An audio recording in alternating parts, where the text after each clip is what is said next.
This was probably one of the most requested videos ever. After digging through countless submissions, I found 3 supposedly true stories from school lockdowns that turned ordinary days into nightmares. Stories where the real terror wasn't outside, but creeping in from the shadows within. Lock your doors, dim the lights, and let's begin.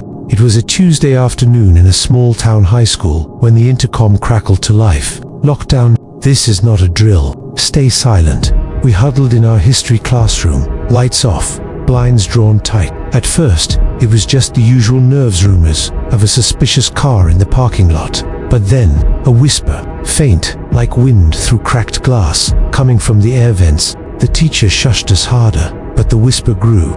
It wasn't English, not quite. Fragments of words, like run, closer, see you.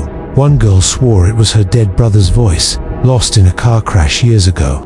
We pressed our ears to the floor, hearts pounding, as footsteps echoed not from the hall, but from inside the walls. Panic bubbled up. A boy coughed too, loudened the whispers, exploded into a chorus, swirling like a storm in the vents. They're here, they're listening.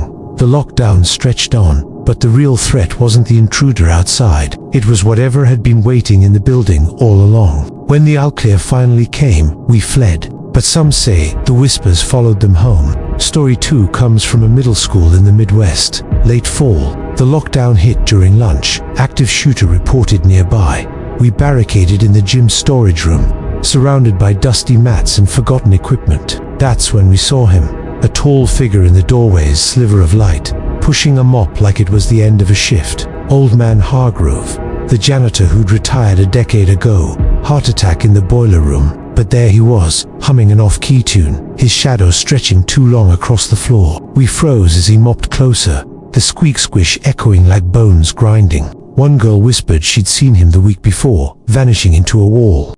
He paused at our door, head tilting as if listening. The knob rattled not from us, but from him. Scratches clawed the wood from the inside out. Hours passed in that suffocating dark, his presence a weight on our chests. When police cleared the building, no one found him. But the next day, his mop was back in the closet, dripping.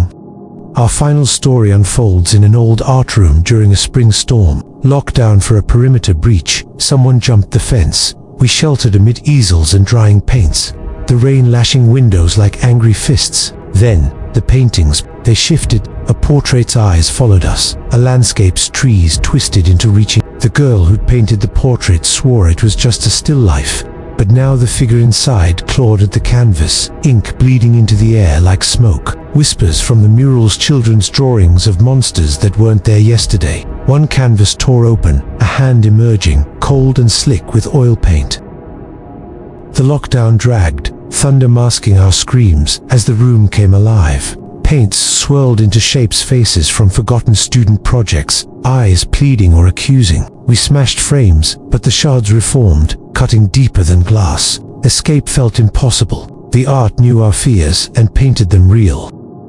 In the mirror above the sink, our reflections didn't match twisted versions.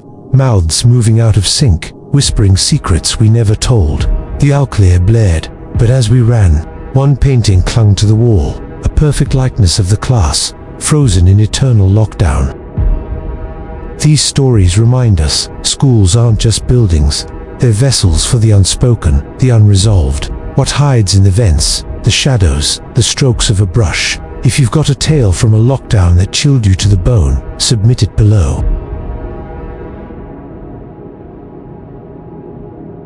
Follow me on Twitter for more nightmares.